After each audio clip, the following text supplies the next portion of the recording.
అందరికీ నమస్కారం. భవనాలను గుర్తించడం, మ్యాప్ వేయడం, రేపటి నుంచి హెచ్ఎల్ఓ యాప్ ద్వారా పూర్తిగా 34 క్వశ్చన్స్కు ఆన్సర్స్ పూర్తిగా నింపాల్సిన అవసరం ఉంది. గణన గృహాలను గుర్తించాల్సిన అవసరం ఉంది. హౌసెస్తో పాటు మరి ఫ్యామిలీస్ని కూడా గుర్తించాల్సిన అవసరం ఉంటుంది. మామూలుగా అయితే యాప్లో ఈ విధంగా అయితే రావడం జరుగుతుంది.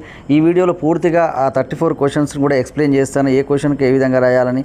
మామూలుగా ఇదంతా అయితే యాజ్ పర్ లేఅవుట్ మ్యాప్ ప్రకారం మరి ఎక్స్పెక్టెడ్ నెంబర్ ఆఫ్ బిల్డింగ్స్ అంటే ఎక్స్పెక్టెడే కాబట్టి మనం నాకైతే 190 ఉదాహరణకు రావడం జరిగింది. నేను 200, 210 దాకా ఒక 10 to 20 ఎక్స్ట్రా వేసుకోవచ్చు. అలాగే సెన్సెస్ హౌసెస్ కూడా నాకు వచ్చిన 215కు నేను ఒక 230, 40 అని ఏ విధంగా సెన్సెస్ హౌస్ కూడా నేను వేసుకుంటాను. హౌస్ లిస్ట్ ఆపరేషన్స్ అని మనం ఇక్కడ స్టార్ట్ చేయొచ్చు. స్టార్ట్ చేసిన తర్వాత ఇక్కడ లెఫ్ట్ సైడ్ ఉన్న 3 లైన్స్ మనం క్లిక్ చేసినట్టయితే ఇక్కడ మనము రూరల్ చార్జ్ ఎన్యూమరేటర్ ఇక్కడ డీటెయిల్స్ అయితే రావడం జరుగుతుంది. పాస్వర్డ్ చేంజ్ చేసుకోవడం కానీ, హెచ్ఎల్బి మ్యాప్ డౌన్లోడ్ చేసుకోవడం కానీ, how to change keyboard language కూడా మార్చుకోవచ్చు, లాగౌట్, ఇంకేమైనా హెల్ప్ కావాలంటే కూడా ఇది చేసుకోవచ్చు.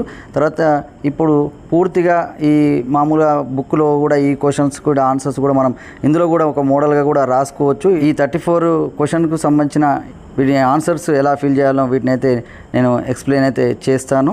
ఈ మొత్తం ప్రశ్నలకు సంబంధించి గణన గృహం పరిస్థితి ఎట్లుంది, నివాసితుల తర్వాత లభించుతున్న వసతులు ఏంది, కలిగి ఉన్న ఆస్తులు ఏంది, ఈ తరములు మనం నింపడం అయితే జరుగుతుంది.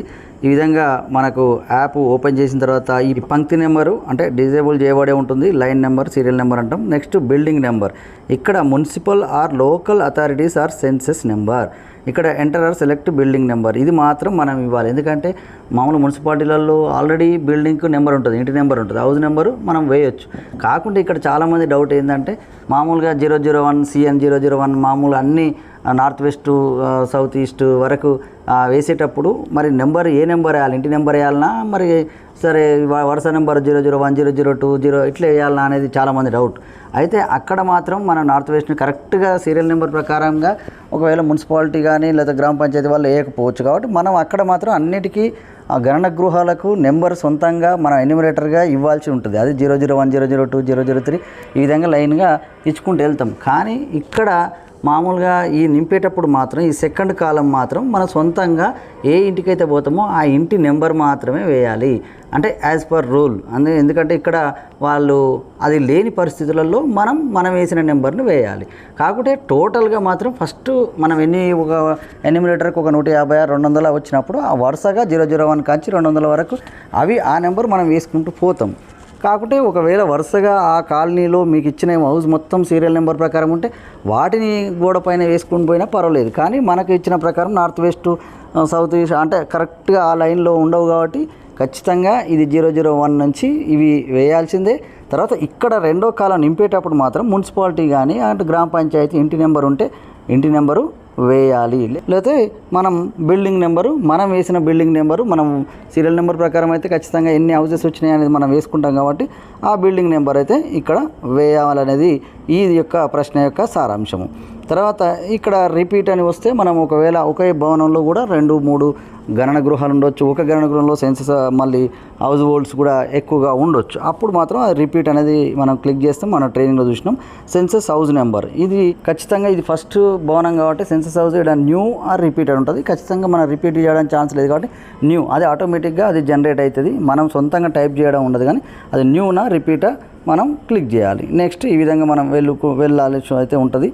ఈ భవనం నెంబర్ మీద నేను ఆల్రెడీ క్లియర్గా మీకైతే వివరించడం జరిగింది. ఇక్కడ కూడా ఇచ్చిన ఇప్పుడు స్థానిక నెంబర్లనే మనం ఉపయోగించుకోవాలి. ఇప్పుడు స్థానిక నెంబర్ను అధికారికంగా చూపిన విధంగా నమోదు చేయాలి. కొత్త గణన నెంబర్ను కేటాయించవద్దు. మనం సొంతంగా ఆల్రెడీ స్థానికంగా ఉంటే మాత్రం ఏం ప్రాబ్లం లేదు, ఉండకపోతే మాత్రం మనం వేసుకుంటూ అయితే వెళ్ళాల్సిన అవసరం అయితే ఉంది. ఇక్కడ 1, 2, 3 ఇప్పుడు ఏ విధంగా వేయాలి, నంబరింగ్ లేనప్పుడు లేదా అసంపూర్ణంగా ఉన్న చోట వరుస జనాభా గణన భవన నెంబర్లను మనం ఖచ్చితంగా 1, 2, 3 అని వరుసగా కేటాయించాల్సిన అవసరం అయితే ఉంది. ఇది భవనం అంటే ఏంటి అంటే ఇది ఫస్ట్ది భవనం, ఇది కాదు అంటే మినిమం గోడలు తర్వాత పైకప్పు ఉండాలనేది మనకు ఒక ప్రామాణికత అయితే ఉంది. భవనం నెంబరు ఇచ్చే విధానం కూడా భవనానికి సంస్థ మున్సిపల్ నెంబర్ ఉంది, అవును అంటే ఉంటే మాత్రం ఆ నెంబర్ని నమోదు చేయాలి. లేదు అని మనం అసంపూర్ణంగా ఉంది, సరిగ్గా లేదు అన్నప్పుడు కొత్త జనాభా గణన భవన నెంబర్ మనం వేసిన నెంబర్ని అక్కడ వేయాలి. ఆ తర్వాత ఇక్కడ కొనసాగించండి అని మనం నొక్కాలి. నెక్స్ట్ భవనం నెంబరు అంటే మినహాయింపుల నిర్వహణ, కొత్తగా కనుగొన్న భవనము, ఇంకా అనుకోని పరిస్థితులలో ఇప్పుడు కొత్తగా ఏదన్నా 10, 11 మధ్యలో ఇంకొక భవనం వస్తే అప్పుడు 10/1 అని మామూలుగా మనం భవనానికి కొత్తగా నెంబరు ఇవ్వాలి. ఇది గణన గృహ నెంబరు మినిమం ఇక్కడ ఈ సెన్సస్ హౌస్ మాత్రం 4 డిజిట్స్ ఉంటాయి, భవనానికి అయితే 3 డిజిట్సే ఉంటాయి. ఈ విధంగా అయితే 001 0023 అంటే ఇది సరైన విధానం. అంటే మినిమం 4 డిజిట్స్ అయితే ఉంటుంది సెన్సస్ హౌస్కి అయితే. మరి వరుస క్రమ సంఖ్యలు అయితే వేయాలి. 0001 0002 తర్వాత డైరెక్ట్ 0003 అనేది ఇక్కడ వేయాలి, కానీ 001 నుంచి డైరెక్ట్ 003కి వెళ్ళొద్దు. అది వరుసగా మాత్రం మనకిచ్చిన బ్లాక్లో మనం సొంతంగా ప్రతి ఎనిమినేటర్ మాత్రం ఇవైతే వేసుకోవాలి. కానీ ఇందులో నింపేటప్పుడు మాత్రం ఇంటి నెంబర్ అడిగినప్పుడు ఆ డీటెయిల్స్ నింపేటప్పుడు యాప్లో మాత్రం మనం ప్రామాణికంగా ఆ గ్రామ పంచాయతీ కానీ మున్సిపాలిటీ ఇచ్చిన ఇంటి నెంబర్ని అక్కడ నమోదు చేయమని ఇక్కడ దీని యొక్క సారాంశం. సరే, మనము అది లేని చోట మాత్రం అది క్లారిటీగా లేనప్పుడు మనం ఇచ్చిన భవన నెంబర్ అయితే వేసుకుంటూ వెళ్ళాలి. భవనం అంటే ఎట్లుండాలి? పైకప్పు తప్పనిసరిగా ఉండాలి. ఓపెన్ ప్లాట్లు మినహాయించబడతాయి. ముందుగా స్థానిక నెంబర్లను ఉపయోగించండి. భవన నెంబర్ లేకపోతే జనాభా గణన నెంబర్ను క్రమ పద్ధతిలో కేటాయించండి. కొత్తగా కనుగొనబడిన భవనాలకు ఉపసంఖ్య మనం వేయండి. ఎప్పుడు ఈ గణన గృహం అంటే ఎట్లుంటుంది అంటే సెన్సస్ హౌస్ 4 డిజిట్స్ ఉంటుంది. నిరంతర క్రమసంఖ్య ఇది ఎప్పుడు కొనసాగుతుంది, ఒకదాని తర్వాత ఒకటి రిపీటా లేకపోతే న్యూనా, అదే విధంగా కొనసాగుతూనే ఉంటుంది. 0001 నుంచి ప్రారంభమవుతుంది. సీక్వెన్స్ నెంబరు రీసెట్ అయితే అవ్వదు. కొత్తగా గుర్తించిన భవనాల్లోని ఇల్లు 10/1 HLBలోని చివరి గణన గృహం తర్వాత సీరియల్ నెంబర్లను అంటే చివరికి మామూలుగా ఇది మాత్రం కొత్తగా గుర్తించిన తర్వాత అది మాత్రం చివరికి వచ్చేస్తుంది. స్వీయ గణన రెఫరెన్స్ ఐడి అనేది స్వీయ గణన మొన్న May 10 వరకు అవకాశం ఉండే, అది చేసుకున్న వాళ్ళు అవును అన్నప్పుడు ఒక విధంగా ఉంటుంది, అది కాదు అన్నప్పుడు ఒకవేళ వాళ్ళు చేయలేదన్నప్పుడు మనం 34 క్వశ్చన్స్ మనం నింపాల్సిందే. అవును అన్నప్పుడు వాళ్ళ సెల్ఫ్ ఐడి అది తీసుకొని మనం ఈ విధంగా అయితే ముందుకైతే వెళ్ళాల్సి ఉంటుంది. నేలకు వాడబడిన ప్రధాన వస్తువు ఇది ఏది వాడిర్రు అనేది కూడా దీన్ని చూసి బంటు, బ్రిక్, వుడ్, బాంబు అక్కడ ఫిజికల్గా ఉన్న వాటిని బట్టి మనం వీటిని అయితే ఆప్షన్ను ఎంచుకోవాలి. తర్వాత ప్రశ్న 5, గోడకు వాడబడిన వస్తువు. గోడకు కూడా వాడబడింది ఏంది అనేది కూడా ఇది అక్కడ వాళ్ళను అడగడం లేదా పక్క వాళ్ళని అడగడం.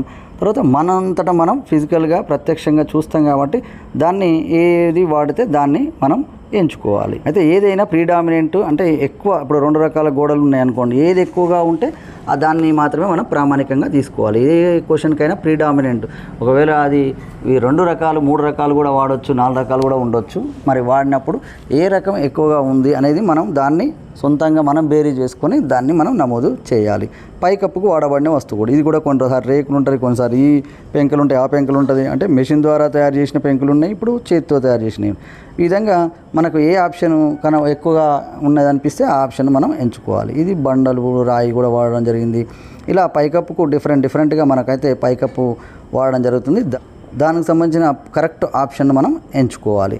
మరి గోడ పైకప్పు అనేది తాటాకు ఉండొచ్చు, GI, మెటల్, సిమెంట్, ఇట్లా కొన్ని మోడల్ కూడా ఉన్నాయి, మీరు చూసుకోవచ్చు. ఇది కాల్చిన ఇటుక, యంత్రపు తయారీ పెంకులు, చేతి తయారీ పెంకులు, ఇట్లా గణన గృహం వాడుక. మళ్ళీ ఇప్పుడు 7th క్వశ్చన్కి వచ్చినప్పుడు వాడుక అని అడుగుతాడు. ఇది నివాసం మరియు ఇతర వాడుక, నివాసేతరము. ఇక్కడ పెద్ద హోల్సేల్ మార్కెట్ ప్రదేశాల్లో దుకాణాలు లేదా కార్యాలయాల్లో పనిచేసే వ్యక్తులు రాత్రి సమయంలో దాన్ని నివాసంగా కూడా ఉపయోగిస్తారు. అటువంటి ప్రదేశం సరిగ్గా గుర్తించి నివాసము మరియు దుకాణం లేదా నివాసం మరియు కార్యాలయం మొదలైన వాటికి నమోదు చేయాలి. నివాసేతర వాడుకంటే నాన్ రెసిడెన్షియల్ ఉపయోగం ఉంటే దానిని వివరణ తప్పనిసరిగా మనం నమోదు చేయాలి. అది కిరాణా దుకాణం, బట్టల దుకాణం, మెడికల్ దుకాణం అంటే నివాసేతరం దేనికి అనేది మనం దాన్ని ఎంటర్ చేయాల్సి ఉంటుంది. నెక్స్ట్ వాడుక గురించి మనకైతే పూర్తిగా ఒక అవగాహన అయితే ఉండాలి. మరి ఎలా వాడడం, ఎక్కడెక్కడ దేనికి సంబంధించి మరి గణన గృహాన్ని వాడుతున్నారు. మరి హోటల్ లేక లాడ్జ్ అయితే అది అతిథి గృహం ఎవరైనా సాధారణంగా నివాసంగా ఉపయోగించుకున్నట్లయితే దాన్ని సందర్భాన్ని బట్టి మన నివాసము మరియు హోటల్, నివాసం మరియు లాడ్జ్, నివాసం మరియు అతిథి గృహంగా నమోదు చేయాలి. అంటే సంస్థాగత అని వస్తే మాత్రం మీరు 11 వరకు కొన్ని ప్రశ్నలు మాత్రమే పూరించాలి. ఈ సందర్భంలో మరి యాప్లో ప్రశ్న 9లో సంస్థాగత కుటుంబం 999 ఆటోమేటిక్గా కేటాయించడం జరుగుతుంది. అది సంస్థాగత కుటుంబం అయితే. గణన గృహంలో ఆ పరిస్థితి ఎలా ఉందనేది ఇది 8th క్వశ్చన్. మామూలు కుటుంబాలకు మరియు గణన గృహాలు నివాసం మరియు ఇతర వాడుక కోసం ఉపయోగించినట్లయితేనే ఈ క్వశ్చన్ అయితే వస్తుంది. దీంట్లో బాగా ఉంటే గుడ్, సెకండ్ అంటే స్వల్ప మరమ్మతులు అవసరమైతే ఇది లివబుల్. నెక్స్ట్ మరి శిథిలావస్థలో ఉంటే మాత్రం మనకు విరిగిపోయిన పెద్ద మరమ్మతులకు అవసరమైనప్పుడు మనం ఈ శిథిలావస్థలో ఉన్నదని చెప్పేసి అది థర్డ్ ఆప్షన్ మనం ఎంచుకుంటాము. నెక్స్ట్ ఇప్పుడు కుటుంబ సంఖ్య రాస్తాం. కుటుంబ సంఖ్య అంటే ఆ కుటుంబంలో ఎంతమంది ఉన్నారో ఇందులో ఈ ఫీల్డ్ కూడా డిజేబుల్ చేయబడి ఉంటుంది. ఇది ఆటోమేటిక్గా కుటుంబ నెంబర్ వచ్చేస్తూనే ఉంటుంది. మనం రిపీటా న్యూనా కొడతాం కాబట్టి అది వచ్చేస్తుంది. ఒకవేళ నివాసం మరియు ఇతర వాడుక సంస్థాగతం అయితే మాత్రం 999 కూడా అదే కేటాయిస్తుంది. ఒకవేళ ఎంపిక నివాసం మరియు ఇతర వాడుక మరి తాళం వేయబడినది అయితే యాప్ ఎటువంటి కుటుంబ సంఖ్యను కూడా కేటాయించదు. నివాసం మరియు ఇతర వాడుకగా ఉండి సంస్థాగతం తాళం వేయబడినది రెండుగా ఉంటే ఆ గృహం తాళం వేయబడి ఉన్నందున ఎటువంటి కుటుంబ సంఖ్యను కూడా కేటాయించదు. ఇది ఏమైనా ఆటోమేటిక్గా వచ్చేస్తుంది. నివసిస్తున్న వ్యక్తుల సంఖ్య మాత్రం మనం ఎంటర్ చేయాలి, అందులో ఎంతమంది ఉన్నారు అనేది. నెక్స్ట్ కుటుంబ యజమానికి సంబంధించిన సమాచారము అంటే యజమాని పేరు, అది మామూలుగా యజమాని వాళ్ళు ఆ ఇంటికి ఎవరైనా కావచ్చు, ఆడ మగ అని తేడా లేదు. అందులో మళ్ళీ కుటుంబ యజమాని వర్గము ఎస్సీ ఎస్టీ లేకపోతే ఇతరులు మాత్రము మనం కేటాయించాలి. దీనికి సంబంధించిన కింద బ్లూ కలర్లో ఆ ఎస్సీ ఎస్టీ లిస్టు కూడా అయితే ఆ రాష్ట్రానికి సంబంధించి వస్తుంది. ఏమైనా డౌట్ ఉంటే అది కూడా చూసుకోవచ్చు. నెక్స్ట్ ఇంటి యాజమాన్య స్థితి, ఇది మరి అద్దె రూపంలో అంటే కనీసం అద్దె చెల్లిస్తేనే అది అద్దె ఇల్లు. ఇప్పుడు కొడుకు వేరు పడ్డాడు కానీ ఆ ఇంట్లోనే ఉంటుండు, వేరు వండుకుంటుండు, తండ్రికి అద్దె ఇవ్వడం లేదు అని ఇది మా నాన్నది ఇది నాది కాదు నేను అద్దె ఉంటున్నా అంటే కాదు, అద్దె చెల్లిస్తేనే అద్దె ఇల్లు. ఆ విధంగా మామూలుగా ఏది అద్దె ఇల్లు, తర్వాత అతను ఇక్కడ అద్దె ఇల్లు ఉన్నా వేరే చోట సొంత ఇల్లు ఉంటే అది సొంత ఇల్లు అక్కడ ఉన్నట్టు కూడా మనమైతే ఈ ఆప్షన్ అయితే ఎంచుకోవాల్సిన అవసరం అయితే ఉంటుంది. అది యాజమాన్య స్థితి. తర్వాత నివాస గదులు. నివాస గదులు అన్నప్పుడు మామూలుగా ఇప్పుడు డబుల్ బెడ్రూమ్ అంటే 2 రూమ్స్ ఉంటాయి, ఒక హాల్ ఉంటుంది. కిచెన్ను మనం దాన్ని సపరేట్ రూమ్గా తీసుకోము, లేదా దేవుని రూమ్ ఉంటుంది, దేవుని రూమ్ని తీసుకోము, బాత్రూమ్ ఉంటుంది, బాత్రూమ్ని తీసుకోము. కాబట్టి ఇవి నివాసానికి ఉపయోగించే గదులు ఈ భోజనాల గది కానీ, డ్రాయింగ్ రూమ్ కానీ, పని మనిషి గది కానీ, పడక గది, చదువుకునే గది, ఇవి మాత్రం మనకు ఎన్ని రూమ్స్ అన్నప్పుడు వీటిని మాత్రమే కౌంటర్ తీసుకోవాలి. నేను ఇంతకుముందు చెప్పినట్టు ఇవి స్టోర్ రూమ్, వరండా, మరుగుదొడ్డి ఇవన్నీ కూడా మనం తీసుకోవద్దు. ఒకే గది ఉన్న గణన గృహాన్ని, గది ఒకటే ఉంది, దుకాణం ఉంది, ఆఫీస్ కోసం వాడుతూ మరి అక్కడే నివసిస్తున్నట్లయితే అది 0గా నమోదు చేయాలి. ఎందుకంటే అతనికి మొత్తం గదులు ఎన్ని ఉన్నాయి అన్నప్పుడు అది అందులోనే నివాసం ఉంటుంది, అందులోనే షాప్ ఉంది, అందులోనే అన్నప్పుడు ఇది పూర్తిగా అక్కడ పూర్తిగా అతనికి లేదు అన్నట్టే మనం 0గా కేటాయించాలి. 1 కంటే ఎక్కువ కుటుంబాలు కూడా వాడినా కానీ దాన్ని కూడా 0 కానీ, అంటే ఒకే గదిలో 2 ఫ్యామిలీస్ ఉంటే మాత్రం అది ఎవరికి కూడా అది లెక్కకు రాదు. అలాగే కుటుంబంలో నివసిస్తున్న వివాహ దంపతులు అన్నప్పుడు మరి ఇది మాత్రం ఒకరే, ఒకవేళ వీడు కానీ ఇంకెవరైనా ఒక్కరే ఉంటే మాత్రం అది 0 వస్తుంది. ఫ్యామిలీ ఉంటే మనం ఎంతమంది దంపతులు ఉంటే అంతమంది పెట్టాలి. నెక్స్ట్ త్రాగునీటి ప్రధాన వనరు. ఇది మామూలుగా ప్రధాన వనరు అంటే మెయిన్ సోర్స్ ఎక్కడంగా వస్తుంది అనేది దాన్ని తీసుకోవాలి. ఇక్కడ మామూలుగా ఇట్లా క్వశ్చన్స్ ఉంటాయి, main source of drinking water. అయితే ఇక్కడ శుద్ధి చేయబడిన కుళాయి నీరా అంటే శుద్ధి చేయబడిందా? మామూలుగా అయితే ఇప్పుడు మిషన్ భగీరథ అవి ఉన్నప్పుడు డైరెక్ట్గా శుద్ధి చేసే ఊర్లలోకి వస్తున్నాయి, కానీ ప్రతి ఇంటికి నల్ల ఒకవేళ వస్తే అది శుద్ధి చేయబడిందే అవుతుంది. ఒకవేళ మరి అవి నీళ్లు రావట్లేదు, మరి బయటనే మామూలుగా బోర్లోకి వెళ్ళి వచ్చి ఊర్లో ఏదో ఫిల్టర్ చేసి తాగుతున్నారు, అది శుద్ధి చేయబడింది. అంటే మెయిన్ సోర్స్ మాత్రం డైరెక్ట్ బోర్ వాటర్ వచ్చి అక్కడ ఫిల్టర్ చేస్తున్నారు కాబట్టి అది శుద్ధి చేయబడింది అనేది మనం రాయాలి. ఈ ప్యాకేజ్డ్ బాటిల్ నీరు అంటే మాత్రం ఇది పూర్తిగా ఇప్పుడు కిన్లీ కానీ లేకపోతే రకరకాల కంపెనీస్ నిర్దిష్ట ప్రమాణాలతో ఏదో ఒక కంపెనీ దానికి ఐఎస్ఐ మార్క్ ఉండడమా లేకపోతే ఇంకా కొంత ప్రమాణాలు ఉన్నదాన్ని మాత్రమే మనం ఈ ప్యాకేజ్డ్ బాటిల్ నీరు అంటాం. లేదా ఇతర వనరులు కూడా పెట్టుకోవచ్చు. మామూలుగా ఎన్నో ఫిల్టర్ వేరే కాడ జస్ట్ బోర్ వాటర్ ఫిల్టర్ చేసుకుని తాగుతున్నారు, మరి అది ఇక్కడ ఆప్షన్ అయితే లేదు. లేనప్పుడు ఇతర వనరులు కూడా మనం పెట్టుకోవచ్చు. ఏదున్నా ప్రామాణికంగా కరెక్ట్గా నిర్ణయం అయితే తీసుకోవాలి. మరి శుద్ధి చేయబడింది అయితే మిషన్ భగీరథ వాటర్ కానీ ఇంటి దాకా నల్లకు వస్తే వాటిని శుద్ధి చేయబడిందే అనే పెట్టాలి. మామూలుగా అయితే ఏదైనా మెయిన్ సోర్స్ మాత్రం మనం తీసుకోవాలి. ఆ మెయిన్ సోర్సు ఏదైతే అది ఒకవేళ మనం అనుకున్న ఆప్షన్ లేదు, డైరెక్ట్గా పోయి అక్కడ జస్ట్ కుండలలోనో బిందెలలోనో డైరెక్ట్ పోయి ఒక దగ్గర మామూలు ఏదో ఫిల్టర్ చేస్తే పట్టుకేసి అదే ఇంకేదో శుద్ధి చేసి వేస్తే తీసుకొచ్చుకుంటారు, లేదా ఇంట్లోనే శుద్ధి చేసుకుంటారు. ఇవన్నీ కూడా అది శుద్ధి చేయబడిందే వస్తుంది. కాబట్టి అది ఇతర వనరులు కానీ శుద్ధి చేయబడని కుళాయి నీరు కానీ మీరు ఏది ఆప్షన్ కరెక్ట్ అయితే దాన్ని పెట్టండి. ఇది దీనికి సంబంధించిన వివరణ కూడా ఉంది. ఇప్పుడు నేను దానికి సంబంధించి వివరించాను. ఇవి శుద్ధి చేయబడింది ఏంది, తాగునీటి ప్రధాన వనరు ఏంది, మరి బావి అండి, ఇవన్నీ కూడా ఊట అంటే కొన్ని ప్రాంతాల్లో అట్లాంటివి కూడా ఉంటుంది. ఇప్పుడు ప్యాకేజ్డ్ కానీ సీసా అంటే ఇట్లా మామూలుగా చూడండి, సాధారణంగా ఈ ప్యాకేజ్డ్ చేయబడిన తాగునీరు కొన్ని భద్రతా ప్రమాణాలకు అనుగుణంగా ఉంటుంది మరియు త్రాగడానికి సురక్షితమైనదిగా పరిగణించబడుతుంది. అలా ఉంటేనే మాత్రమే అంటే కిన్లీ కానీ ఇలాంటి వాటర్ బాటిల్స్ కానీ లేకపోతే ఇలా బబుల్స్లో కూడా అది పూర్తిగా నిర్దిష్ట ప్రమాణాలకు లోబడి ఉంటేనే మాత్రమే అది బాటిల్ వాటర్ అని పెట్టాలి. కాబట్టి దీన్ని కూడా మనం పరిగణలోకి తీసుకోవాలి. 0 to 1 నుండి 9 వరకు ఉన్న కోళ్ళు ఏ వర్గానికి కూడా చెందని ట్యాంకర్లు కానీ బండ్ల ద్వారా సరఫరా చేయబడిన తాగునీరు, వర్షపు నీరు మొదలైన తాగునీటి వనరుల కోసం 0 కోడ్. మామూలుగా ఇతర వనరులు ఉన్నప్పుడు మనకు 0 కూడా కేటాయించవచ్చు.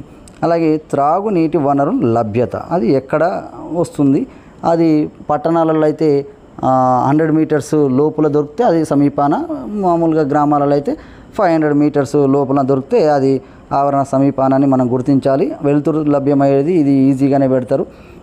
ఎక్కువ శాతం అయితే విద్యుత్తే వస్తుంది. వెలుతురు లభ్యమయ్యే ప్రధాన వనరు. తర్వాత మరుగుదొడ్డి వసతి, ఇది కూడా ఇక్కడ ఆప్షన్స్ అయితే కొద్దిగా డిఫరెంట్గా ఉంటాయి. దీనికి సంబంధించి ఎవరు వాడుతున్నారు మరుగుదొడ్డి అనేది ఎక్కువ మనం ఇంటి వాళ్ళమే ఎక్కువ వాడుతుంటుంది, వసతి అందుబాటులో. కాబట్టి ఇది ఎక్కువ ఒకటో ఆప్షన్ వస్తుంటుంది మామూలు విలేజ్లలో. కానీ ఇంకా కొన్ని ఆప్షన్స్ కూడా రావచ్చు, దాన్ని బట్టి ఎంచుకోవాలి. అలాగే మరుగుదొడ్డి రకం, తర్వాత ఇది కూడా పుష్ పోర్ సిస్టమా, ఇట్లా కొన్ని రకరకాల సిస్టమ్లు. ఇది కొంచెం ఎక్కువ ఆప్షన్స్ ఉంటాయి. ఇక్కడ ఎక్కువ సింగిల్ పిట్ కానీ లేకపోతే twin pit latrines with slab ventilated improve pit కానీ విలేజ్లలో ఎక్కువగా ఇవి ఉంటుంటుంది. కొన్ని సెప్టిక్ ట్యాంక్ కూడా పట్టణాలలో కానీ కొన్ని విలేజ్లలో కూడా ఉండొచ్చు, పైపుడ్ సివర్ సిస్టమ్ కానీ. ఇట్లా మనకు ఏ సిస్టమ్ అందుబాటులో ఉంటే ఆ సిస్టాన్ని అయితే మనం ఇక్కడ ఎంచుకోవాలి. అలాగే మరుగుదొడ్డి రకం, ఇందులో కూడా భూగర్భ మురుగుపారుదల, సెప్టిక్ ట్యాంక్, ఇతర వనరులు ఇవన్నీ కూడా కొంచెం ఎక్స్ప్లెనేషన్ అయితే ఉన్నది. ఈ ఎక్స్ప్లెనేషన్ కూడా మనకు బుక్లో కూడా ఉన్నది. ఇంకేమైనా మీకు డౌట్ ఉంటే చూసుకోవచ్చు. మురుగునీటి పారుదల వ్యవస్థ, ఇది కూడా మనకు కనబడుతుంటుంది. మరి క్లోజ్డ్ డ్రైనేజా, ఓపెన్ డ్రైనేజా, నో డ్రైనేజా, ఈ విధంగా ఆప్షన్ అయితే కనబడుతుంది. దాన్ని బట్టి మనం ఎంచుకోవాలి. తర్వాత ఆవరణ లోపల స్నానం చేయటకు ఉన్న వసతి, ఇది వసతి ఉందా లేదా, బాత్రూమా, ఇట్లా ఏది ఉందనేది ఈ ఆప్షన్ మనం ఎంచుకోవాలి. నో అయితే నో, లేకపోతే నో. వంటగది ఎల్పిజి పిఎన్జి కనెక్షన్ ఉందా లేదా, ఉంటే ఉన్నది, లేకపోతే లేదు. మామూలుగా అయితే ఎక్కువగా ప్రీడామినెంట్ ఎక్కువ ఏది వాడితే దాన్ని, ఒకవేళ కట్టెలు వాడుతున్నాం సార్ అది సార్ ఇది సార్ అని వాళ్ళు అన్నా కానీ మరి ఎక్కువ మనకు ఏది వాడుతున్నాను వాళ్ళను నిర్ధారించుకున్న తర్వాత మనం దాన్ని ఎంచుకోవాలి. తర్వాత ఈ వంటగది వివిధ సందర్భాలు అంటే ఇప్పుడు కొంచెం మంది బయట ఎల్పిజి ఉన్నా బయట ఉండొచ్చు, కట్టెలలో ఉండొచ్చు, ఇలా మనకు అక్కడ ఆప్షన్ అయితే ఉంది, దాన్ని మనం ఎంచుకోవాలి. అలాగే వంటకు ఉపయోగించే ప్రధాన ఇంధనం ఏంది, కట్టెల, ఎల్పిజి, అంతే. ఈ రెండిట్లలో లేకపోతే ఇంకేమైనా ఆప్షన్ కూడా వాళ్ళు వంట చెరుకు, గడ్డి చొప్ప, ఎల్పిజి, పిఎన్జి, ఇది మనం ఆప్షన్స్ అయితే ఉన్నాయి. ఈ ఆప్షన్లలో ఏదైనా మనం కిరోసిన్ ఉంది, ఇలాంటి అన్ని ఆప్షన్స్ అయితే ఉన్నాయి. ఇందులో మనం ప్రీడామినెంట్ ఎక్కువగా వాడేదాన్ని మనం ఎంచుకోవాలి. అలాగే ప్రశ్న 25, వంటకు ఉపయోగించే ప్రధాన ఇంధనము ఉదాహరణలు. అలాగే ఫైర్ వుడ్ ఏంది, కిరోసిన్ ఏంది, వీటికి సంబంధించిన చిత్రాలు కూడా మీరు పవర్, ఎలక్ట్రిసిటీ తోటి, సోలారు, కౌడంగ్ కేకు, తర్వాత ఈ విధంగా మనం కూడా చూడొచ్చు. కొన్ని కుటుంబాలు కలిగి ఉన్న ఆస్తులు ఏంది, వీటికి సంబంధించిన క్వశ్చన్లు. ఇది సింపుల్గానే ఉంటాయి. రేడియో, ట్రాన్సిస్టర్ ఉందా లేదా, సాంప్రదాయ రేడియో, మొబైల్లో, స్మార్ట్ ఫోన్లో కూడా ఏమైనా రేడియో ఉంటే అది కూడా మనం ఎంచుకోవాలి. సాంప్రదాయ రేడియో సెట్ ఎట్లుంటుంది, మొబైల్, స్మార్ట్ ఫోన్, ఇతర పరికరాలు. తర్వాత television yes or no, no అయితే నో, ఎస్ ఉంటే మాత్రం అది ఎలాంటి ఉంది, ఉచిత డిషా, ఏముంది, ఇంటర్నెట్ సదుపాయము, ల్యాప్టాప్, కంప్యూటరు వాళ్ళకు ఉంటేనే అది ఉన్నట్టు. టెలిఫోన్ మరియు మొబైల్, స్మార్ట్ ఫోను, ఇవన్నీ ఆప్షన్స్ అయితే చాలా అంటే మనం చూసి నింపొచ్చు. కాకుంటే కొంత వాళ్ళు మాకు ఉన్నా లేనట్టు చెప్పొచ్చు. దాన్ని బట్టి అక్కడ మాత్రం వాళ్ళు వాడుతూ ఉంటే మాత్రం అది ఉన్నట్టే, ఎక్కువ శాతం వాడితే వాళ్ళకు ఉన్నట్టే. సైకిలు, మోపెడు, అలాగే కారు, జీపు, ఇందులో కూడా వేరే యజమాని వేరైనప్పుడు ఇతను మామూలుగా ఇతని దగ్గర ఎక్కువగా ఉన్నప్పుడు అది కూడా వీళ్ళకు అంటే ఎవరు ఎక్కువగా వాడితే అది వాళ్ళ దగ్గర ఉన్నట్టుగానే మనం సూచించాలనేది ఇక్కడ మనకు ఉన్న ఇన్స్ట్రక్షన్స్. నెక్స్ట్, కుటుంబంలో వినియోగించే ప్రధాన ఆహార ధాన్యం, ఇది కూడా ఎక్కువ ఏది మామూలుగా అన్ని రకాలు తింటారు, కాకుండా ఎక్కువ ఏది తింటారు, రైసా, వీటా, లేకపోతే సిరిధాన్యాల. నెక్స్ట్ ప్రధాన ఇది ఆహార ధాన్యం. మొబైల్ నెంబర్ అయితే ఎవరిదైనా అక్కడ బాగా అంటే